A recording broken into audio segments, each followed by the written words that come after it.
Elon Musk says that this reality that we experience around us is not really real. He feels that we are living in a simulation, like we are in a video game. And he's right. But he is approximately 10,000 years too late to the party. Our ancient rishis in India knew this, and they even coined a word for it. And most of you might know this word, and a lot of people call it illusion, but it is not illusion. The word is Maya, and Maya doesn't mean illusion, it means something else. Let's decode what that means in today's video.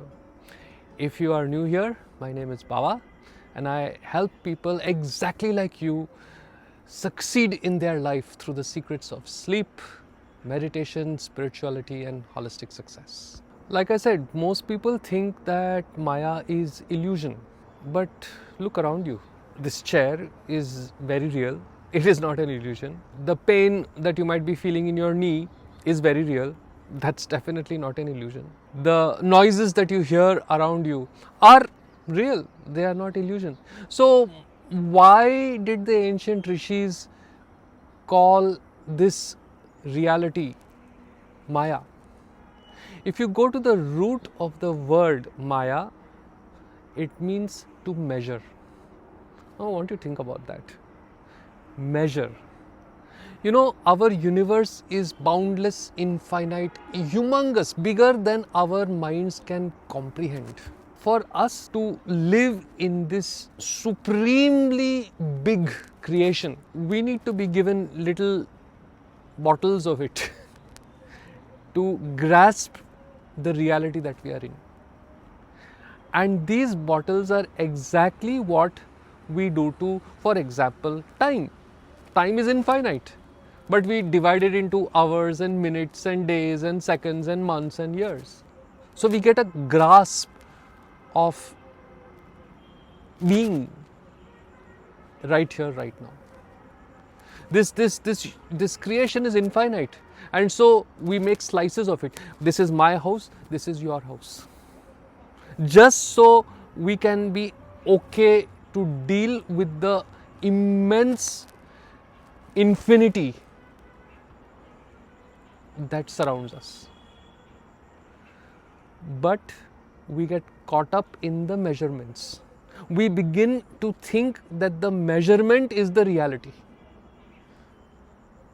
This is being caught up in Maya.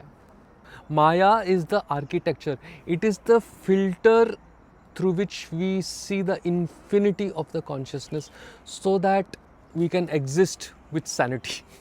But when we get too attached to these filters, we get blind to the reality of consciousness, the absolute humongous magnitude of this creation. Imagine you go to the beach and you fill up a bucket of water from the sea, and you fill up another bucket of water from the sea and say that is your water and this is my water, and then you start arguing about my water is better than your water and then you start crying if your water spills. This is exactly what people do in their life, right? They forget that there is a whole sea in front of them with like infinite amount of water there, and they are crying over that little bucket and fighting about it and saying, oh, this one is better. This is Maya. Suffering happens because you identify with that bucket. You identify with the job that you are doing.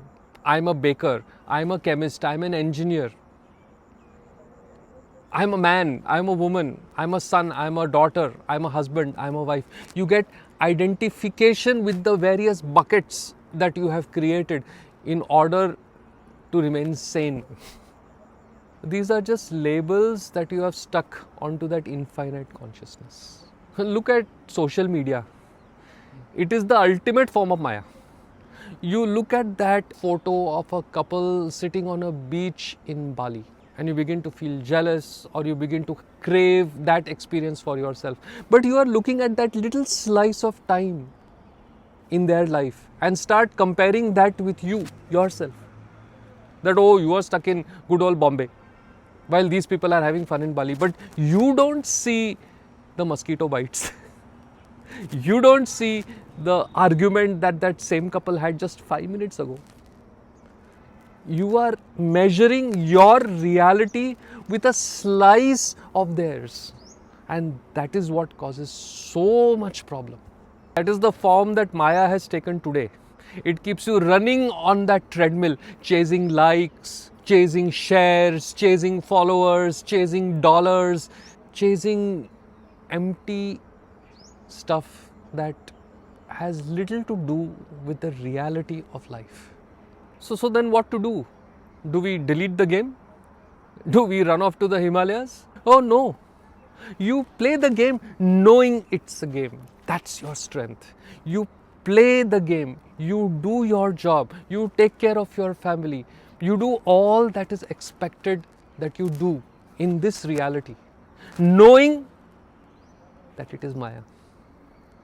Anything that can be measured is not real, because anything that is measured changes. What is reality? That which does not change, that which remains. And when you identify with that aspect of yourself, you are very, very close to being enlightened. For now, just know that Maya is real. It has been created to help us live with sanity in this absolutely magnificent creation. But when we get stuck to it, it blinds us to the magnificence of creation. And all the meditation that we do, all the spiritual practices that we do are simply done so that we can lift the veil of Maya and bask in that infinite consciousness. Lord Krishna is very proud of it. He says, Mama Maya. He says, it is mine. I have created it. But if you want to get out of it, you have to come only to me. There is no other way. So meditation, deep spiritual practices, reading the scriptures, listening to an enlightened master like Sri Sri Ravi Shankar ji talk about them, will all add up so that finally someday, soon, you get a glimpse of what is real. Till then, enjoy the Maya. It is part of the divine. But know that it exists, and know that what you are feeling, seeing, touching around you is not the ultimate reality. It is just your current reality. Become like that actor in a movie who is sitting there and crying because the director told him to. That's his job. He knows he is acting. He is in character. That is the Maya. But he also knows somewhere that this is not who I am. As soon as the director says cut, I get paid, I go home. It would be tragic if the actor took on the persona of the role that he is acting and forgets himself. That is exactly what happens. We become so enamored by the roles that we are playing that we forget who we truly can be and who we truly are. An enlightened master is the director who is saying, cut, listen, you are not who you think you are. You are way beyond that. Think about that. All the best.